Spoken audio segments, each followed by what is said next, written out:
दोस्तों, तो स्वागत है आप सबका आपके अपने YouTube channel IGNOU IQ Hindi पर। मैं हूं आप सबकी होस्ट पूर्णिमा पंडित और आज के इस वीडियो लेक्चर में हम बात करेंगे BHDLA 135 के चैप्टर 2 यानी इकाई 2 जो कि है हमारा हिंदी की ध्वनियाँ।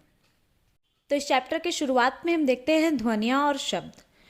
तो इससे पहले कि इस चैप्टर में हम देखें, इससे पहले कि पिछले चैप्टर में जो वीडियो लेक्चर हमने बनाया था उसमें भाषा और लिपि, स्वर और व्यंजन को हमने देख लिया था, जिसमें हमने 11 स्वर पढ़े थे और 33 व्यंजन पढ़े थे।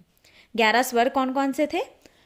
आ से अनार, अ में आकार आ, हर्सई, दीर्घई, हर्सहु, दुर्गऊ, री, ए, आई, औ और औ।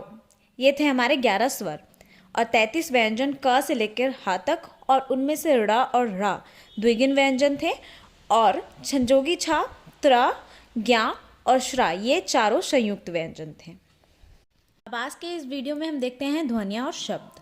तो ध्वनियों के उच्चारण से ही शब्द का निर्माण होता है, ठीक है। जो ध्वनि हम बोलते हैं, जो हम अभी बोल रहे हैं, उसके उच्चारण से ही शब्द का निर्माण होता है। अब कहेंगे कैसे? तो जब हम बोलते हैं यानी बोलना, अगर हम बोलते हैं, जो शब्द है तो उसका प्रयोग करते हैं जिसमें एक या एक से अधिक ध्वनियाँ हो सकती हैं। इन्हीं ध्वनियों को बदल कर जब हम इसका उपयोग करते हैं तो अर्थ में अंतर हो जाता है, और जब अर्थ में अंतर होगा तो ऑटोमेटिक से शब्द बदल जाएंगे। जैसे बोलना को कोई खेलना, डोलना कोई नहीं समझता है ना। जो अगर हम शब्द बोलना बोलेंगे तो उसको क्या खेलना या डोलना कोई सुनेगा और समझेगा क्या? इस तरह से हम तीनों का उच्चारण अगर देखते हैं, जैसे बोलना का ब, खेलना का ख और डोलना का डा, ये तीनों अलग अलग ध्वनियाँ हैं और हम इस तरह तीनों का उच्चारण करके उसको अंतर कर उस वर्ड का, अक्षर का अंतर पहचान सकते हैं। तो ध्वनियाँ हमें क्या हेल्प करती है? ध्वनियाँ हमें उच्चारण के थ्रू शब्दों का अंतर पता करने में मदद करती है, ठीक है। अब यहाँ कुछ शब्द दिए गए हैं जिसके ध्वनियों में परिवर्तन करके लिखा गया है, जिसके उच्चारण से शब्द में अर्थ बदल जाता है, ठीक है। जैसे कमल है और कलम है, इन तीनों में जो 3 ध्वनियाँ हैं वो सेम है, अक्षर जो है वो सेम है, बट जो इनकी ध्वनियाँ हैं कमल और कलम, ये दोनों का अर्थ अलग अलग है।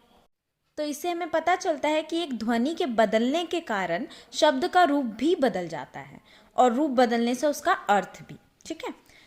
जैसे एग्जाम्पल में भी हमने देख लिया कमल और कलम। कमल में यानी कि फूल और कलम मीन्स पेन।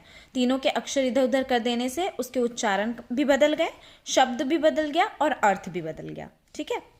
ध्वनियों की शब्द रचना इस विशेषता का अर्थ भेदकता कहलाता है, ठीक है। यानी ध्वनियों का जो ये अभी हमने विशेषता देखा, ये अर्थ भेदकता कहते हैं इसको, ठीक है। अब हम देखते हैं ध्वनियाँ और उच्चारण की विशेषता। तो हिंदी में ध्वनियों के उच्चारण से ही अंतर पहचान सकते हैं हम लोग। जैसे अगर हम क और ख दोनों का उच्चारण करें, यानी क का वर्ण का और ख वर्ण का अगर हम उच्चारण करें तो एक जैसा होगा क्या? बिल्कुल नहीं। अगर एक जैसा होता तो अगर हम काना या खाना पढ़ते तो दोनों का मीनिंग भी सेम होता, शब्द भी सेम होता, बट उच्चारण अलग अलग है, इसलिए काना और खाना ये अलग अलग शब्द भी हो गए और अर्थ भी हो गए। तो इससे हमें अंतर पता लगा। तो इससे पता चलता है कि ध्वनियों का सही उच्चारण शब्द का सही भेद बतलाता है, ठीक है। अब हिंदी की ध्वनियों के उच्चारण में जब हम ई यानी हर्सई वाला ई, ए और आई बोलते हैं तो जो हमारा जो मुख है यानी मुंह है वो कम खुलता है। जब हम ई बोलते हैं, अ बोलते हैं, आई बोलते हैं तो इसमें जो हमारा मुख होता है वो कम खुलता है। मगर जब इस हम उ, औ और औ का प्रोनाउंस करेंगे तो इसमें जो बोलने का जो मुख खुलता है हमारा बोलने समय, वो मुंह अधिक खुलता है, ठीक है। तो इस आधार पर हमारे मुंह के डिफरेंट पार्ट्स में से जो स्वर और व्यंजन का स्थान बतलाया गया है। तो चलिए हम उसको देख लेते हैं। तो हिंदी व्यंजन को टोटल 5 वर्गों में बांटा गया है। एक है क वर्ग, दूसरा च वर्ग, तीसरा ट वर्ग, चौथा त वर्ग और 5वां प वर्ग।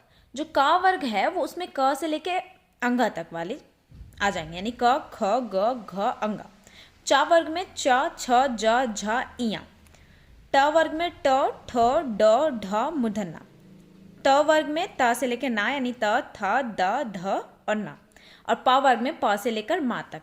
तो ये सारे जो वर्ग में बांटे गए हैं वो हम यहाँ पे देखें तो जो क वर्ग है ना, वो कंठ कंठ हमारे कंठ से आवाज निकलता है। जब हम क बोलेंगे, ख बोलेंगे, तो जो अधिक मात्रा में कंपन होगा वो हमारे कंठ में होगा।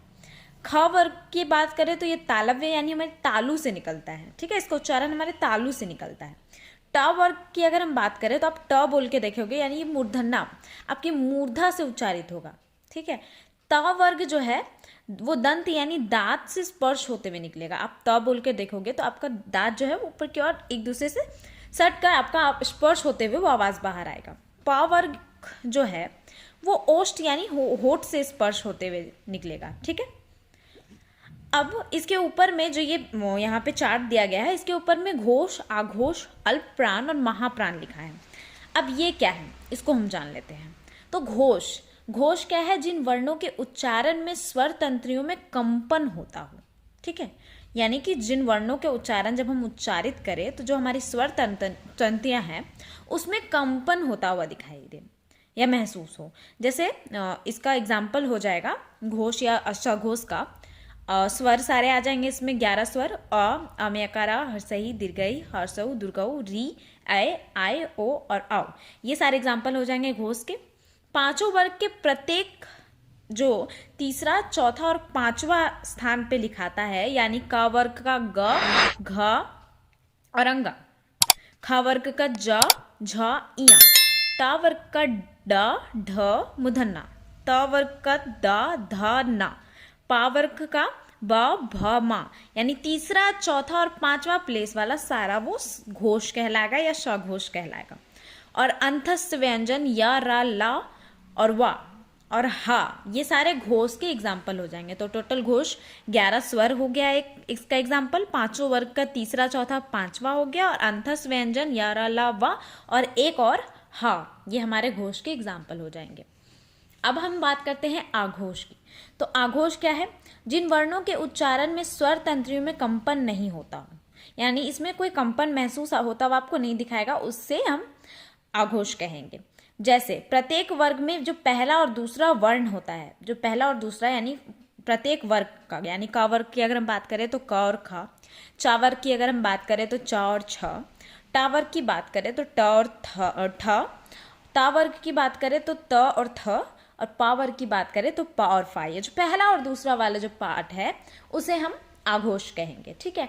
और ऊष्म व्यंजन यानी तालिबिस्सा, मूर्धन्यसा और दंतिसा भी आघोष का एग्जाम्पल्स होंगे, ठीक है। अब महाप्राण क्या है? तो महाप्राण क्या है? महाप्राण का पहले हम एग्जाम्पल से समझ लेते हैं, उसके बाद हम उसको डिफाइन करेंगे महाप्राण और अल्पप्राण क्या है।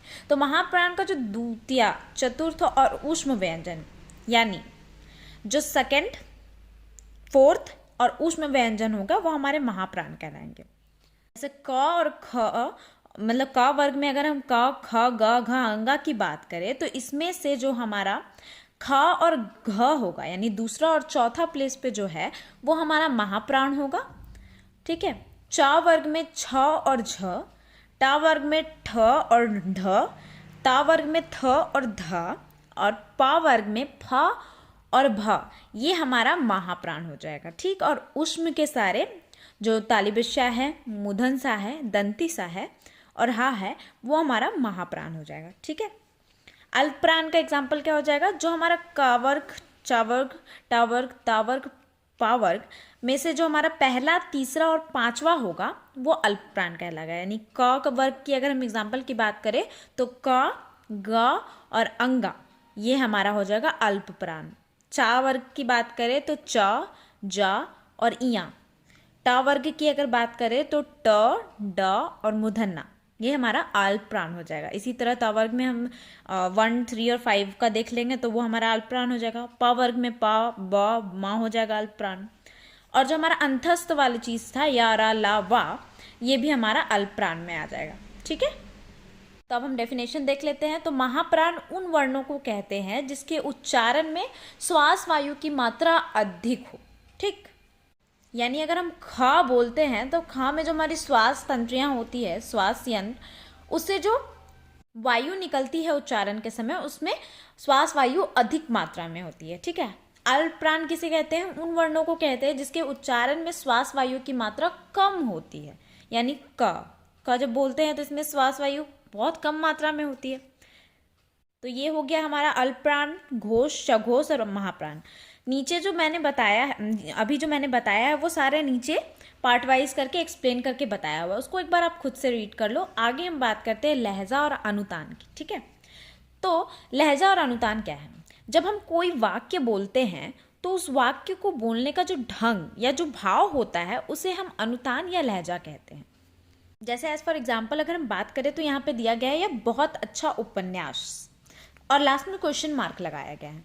तो ये जो क्वेश्चन मार्क लगाया गया है, इसको बोलने का जो लहजा होगा वो कैसे होगा? ये सेंटेंस, यह बहुत अच्छा उपन्यास है, ये एक क्वेश्चन के फॉर्म में हो गया। जो मैंने अभी जिस लहजे में मैंने अभी बोला है यह बहुत अच्छा उपन्यास है, एक लहजा हो गया जो कि प्रश्नवाची भाव को जाहिर कर रहा है। दूसरा अगर हम एग्जाम्पल देखें, यह बहुत अच्छा उपन्यास है, तो ये एक्सक्लेमेशन के साथ लगा है, यानी कि ये आश्चर्यचकित भाव को दर्शा रहा है। और तीसरा एक उदाहरण यही दिया गया है, लास्ट में पूर्ण विराम लगाकर, यह बहुत अच्छा उपन्यास है, तो ये उत्तर दे रहा है किसी चीज का।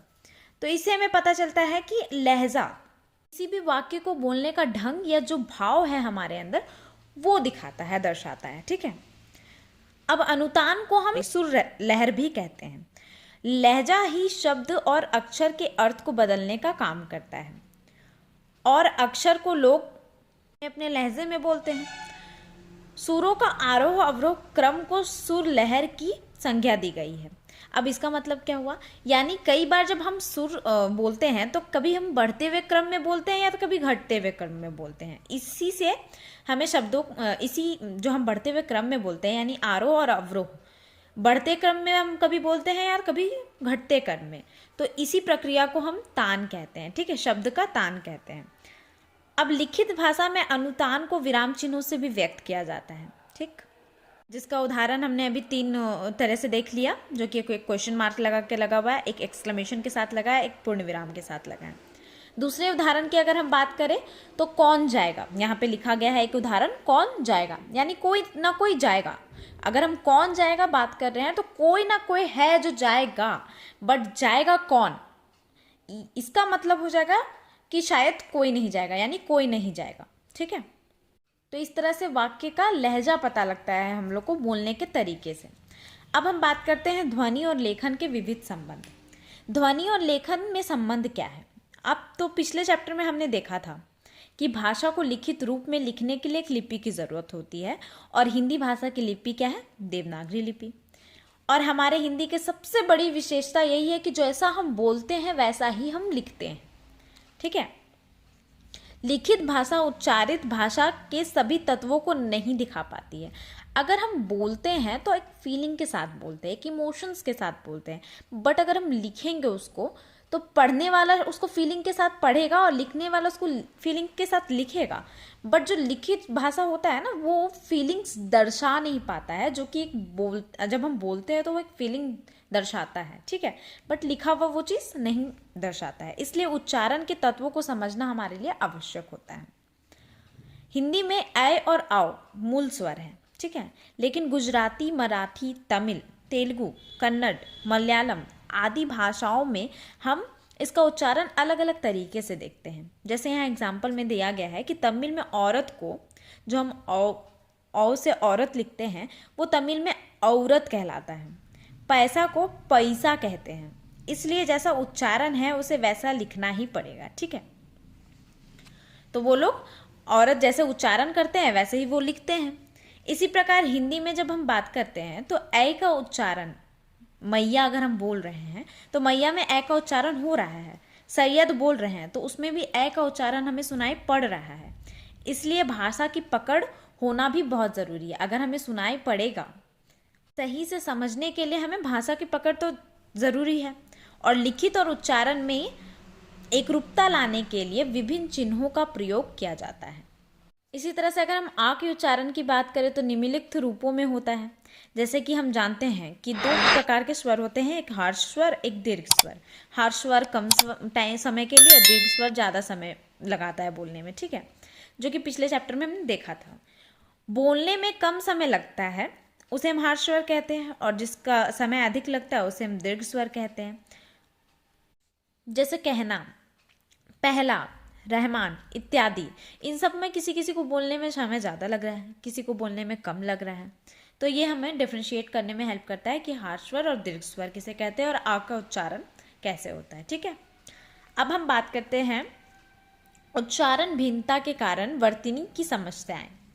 तो उच्चारण के कारण वर्तनी में क्या क्या दिक्कतें होती हैं, यानी अगर हम गलत उच्चारण कर रहे हैं तो लिखने के कार्य में क्या क्या समस्याएं आ सकती है। एग्जाम्पल के लिए हम बात करें तो कुछ लोग यहाँ पे दिया गया है एग्जाम्पल, तो देखो तैयार लिखा हुआ है, तैयार को कई लोग तैयार यानी तो या में हलंत, फिर या में आकार या और रा लिखते हैं। अगर सिर्फ ए का यूज हम लोग करेंगे तो मेहमान, रेहन, सेहत इत्यादि। लेकिन जब हम आ और ए को मिला के यूज करते हैं तो इसको हम एहसान या एहसान पढ़ते हैं। तो दोनों में आ और ए का उच्चारण हमें सुनाई पड़ता है, लेकिन जिसको ये चीज़ का समझ नहीं होगा उसे समझ नहीं होगा। इसलिए ध्वनि और लिपि के इस सूक्ष्म संबंध को हमारे लिए जानना भाषा के सही प्रयोग करने के लिए आवश्यक है। ठीक है, अब उच्चारण के अंतर, लिपि में अंतर। ठीक है, उच्चारण में अंतर और लिपि में अंतर हम देखते हैं। तो हर भाषा की अपनी एक लिपि होती है, हम जानते हैं, जिससे हम उसे उच्चारित करके लिखते हैं। जब हम शब्द निर्माण करते हैं ना, तो उच्चारण की वजह से इसके लिपि में भी अंतर देखने को हमें मिलता है। जैसे कि उपसर्ग और प्रत्यय मिलाकर शब्द बनते हैं। हम लोग को पता है उपसर्ग क्या है, आगे आने वाला जो शब्द अक्षर होता है उसे हम उपसर्ग कहते हैं, और प्रत्यय पीछे आने वाले शब्द को, दोनों जोड़कर एक पूरा शब्द बनता है। तो यहाँ पर संधि विच्छेद बताया गया है, जैसे कि उत प्लस योग, उद्योग बन गया। देखो उपसर्ग में उत है लेकिन प्रत्यय में योग है। प्रत्यय का चीज तो सेम रहा, लेकिन हम लोग जो उपसर्ग को जोड़े तो वहां पे चेंज हो गया। ये जो संधि विच्छेद है उसको हम विस्तार से अगले चैप्टर में पढ़ेंगे। इसमें थोड़ा सा परिचय दिया गया था इसलिए मैंने आपको बता दिया। तो संधि विच्छेद जो हम, आप बस अभी के लिए इतना जान लो कि शब्द रचना में संधि विच्छेद का बहुत बड़ा योगदान होता है। ठीक, जब शब्दों का हम विच्छेद करते हैं तो वो एक जैसा नहीं रहता है। एग्जाम्पल के लिए हम लोग यहाँ पे उल्लास, उल्लास हम लिखते हैं उ, अधर ला, लामे आकार ला, सा। लेकिन जब उसी का हम संधि विच्छेद करते हैं तो उत प्लस लास हो जाता है। तो इसका जो संपूर्ण परिचय है वो हम अगले चैप्टर में देखेंगे। अभी के लिए इतना ही। आगे हम बात करते हैं ध्वनि और लिपि में असामंजस्य। तो हिंदी को एक वैज्ञानिक भाषा माना जाता है। क्यों माना जाता है? क्योंकि उसे जैसा हम बोलते हैं वैसा ही हम लिखते हैं, पर कहीं ना कहीं अपवाद भी होता है। क्योंकि हिंदी का जो शब्द, हिंदी भाषा का कई शब्द संस्कृत से आए हैं, कई उर्दू और फारसी से भी लिए गए हैं, कई अंग्रेजी से भी आए हैं, जो कि हमने पिछले चैप्टर्स में देखे थे कि उर्दू, संस्कृत और फारसी और अंग्रेजी से कौन कौन से शब्द आए हुए हैं। तो इसके कारण हमें भिन्नता भी देखने को मिलती है। इसके अलावा जो स्वर हैं और व्यंजन है वो हमारे मुख के डिफरेंट जगह से निकलते हैं, इसलिए इनके उच्चारण में भी भेद हो सकते हैं। जैसे हम बोलते हैं, अगर हम ताली बिश्या का प्रोनाउंसिएशन करते हैं तो जो ये है ताली बिश्या जब हम बोलेंगे तो हमारे जीवा यानी जीव जो है वो पहले तालू से जाकर लगेगी, यानी तालू को स्पर्श करेगी, उसके बाद प्रोनाउंसिएशन आएगा ताली बिश्या। इसी प्रकार अगर मूर्धन सा बोलेंगे, आप खुद प्रोनाउंस करके देखो, तो मूर्धन से जब हम बोलेंगे तो जीव जो है वो तालू से जरा पीछे रह जाएगी।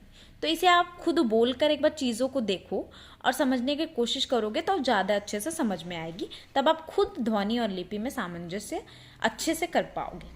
हिंदी भाषा में जो है, हिंदी भाषा का क्षेत्र बहुत बड़ा है,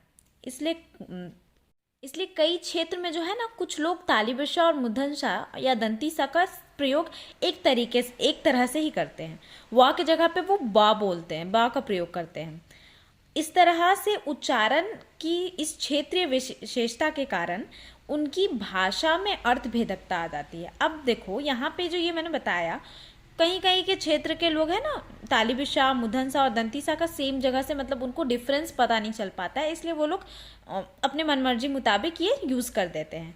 कहीं कहीं वा को लोग बा बोलते हैं, बा प्रयोग करते हैं वा का, जिसके कारण जो उच्चारण होते हैं वो क्षेत्रीय विशेषता के कारण अर्थभेदकता उसका हो जाता है।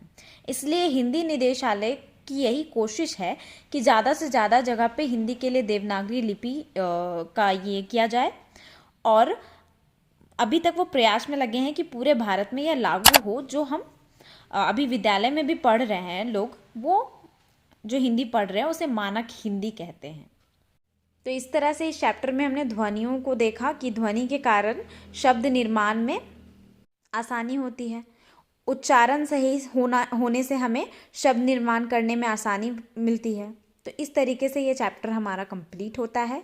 अगर आपको वीडियो अच्छी लगी हो तो do like, share and subscribe, and don't forget to press the bell icon. So thank you very much.